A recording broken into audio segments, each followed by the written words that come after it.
నమస్తే. మన రత్నలహరి ఛానల్ వారి ఆరోగ్యమస్తు కార్యక్రమంలో నెలసరిలో తలస్నానం, గుడి నిషేధం ఎందుకో తెలుసుకుందాం. నెలసరి అనగానే చాలామంది ఆడవాళ్లకు భయం మొదలవుతుంది. కొందరికి పీరియడ్స్ అనేవి సులువుగానే ఉన్నా కొందరికి మాత్రం నడుము నొప్పి, పొత్తి కడుపులో నొప్పి, తీవ్రంగా రక్తస్రావం, నీరసం, కళ్ళు తిరగటం, హార్మోనల్ ఇంబ్యాలెన్స్ ఇలా చాలా రకాల సమస్యలు ఉంటాయి. ఆ సమయంలో బయటికి వెళ్ళాలంటే నిజంగానే చాలా కష్టం. పీరియడ్స్ అనేవి అందరికీ ఒకేలా ఉండవు, శరీరతత్వాన్ని బట్టి ఉంటాయి.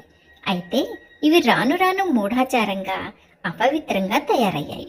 నిజానికి పూర్వం పెద్దలు చెప్పిన కారణాలు వేరు, ఇప్పుడు పాటిస్తున్న జీవనం వేరు.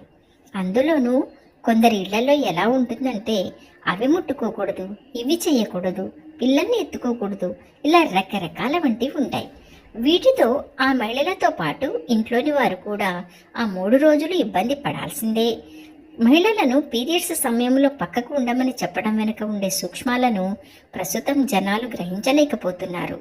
వీటిని కొందరు చాదస్తంగా కొట్టిపడేస్తే పల్లెటూర్లలో మాత్రం ఆ నియమాలు, మూఢనమ్మకాలను అలానే పాటిస్తున్నారు.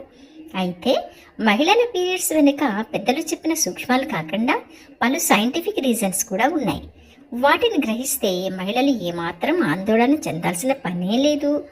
ఎందుకు స్నానం చేయవద్దు అంటారంటే, మహిళలకు నెలసరి సమయంలో ఎండోమెట్రియం అనేది మందంగా పెరిగి ఫలదీకరణ చెందదు.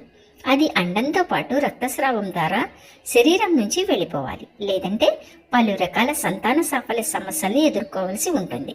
మహిళలు పీరియడ్స్ ఉన్న వెంటనే నీళ్లు పోసుకుంటే శరీరంలో రక్తస్రావం అనేది ఆగిపోతుంది, కానీ పూర్తి స్థాయిలో రక్తస్రావం జరగటం అవసరం. గుడికి ఎందుకు నిషేధం అంటే, పూర్వం దేవాలయాలు ఊరి చివరి ఎక్కడో ఉండేవి. అక్కడకు వెళ్ళాలంటే చాలా దూరం నడవాల్సి ఉంటుంది.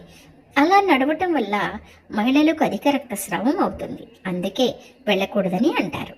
అదేవిధంగా మరో విషయం ఏంటంటే, గుడికి వెళ్ళే మార్గంలో క్రూర మృగాలు రక్తం వాసన పసిగట్టి దాడి చేసే ప్రమాదం ఉందని దేవదర్శనాన్ని నిషేధించారు. అంతేకాకుండా శరీరం అలసిపోతుంది కదా, అందుకని ఆ సమయంలో ఎలాంటి కార్యక్రమాలు జరపరు. ఈ సమాచారం కేవలం అవగాహన కోసం మాత్రమేనండోయ్. వాస్తవంగా మీకు ఎలాంటి ఇబ్బందులు ఉన్నా, సలహాలు, సూచనలు కావాలన్నా వైద్య నిపుణులను కలవటం మంచిది. మరో విషయంతో మళ్ళీ కలుస్తా. ఉంటాను.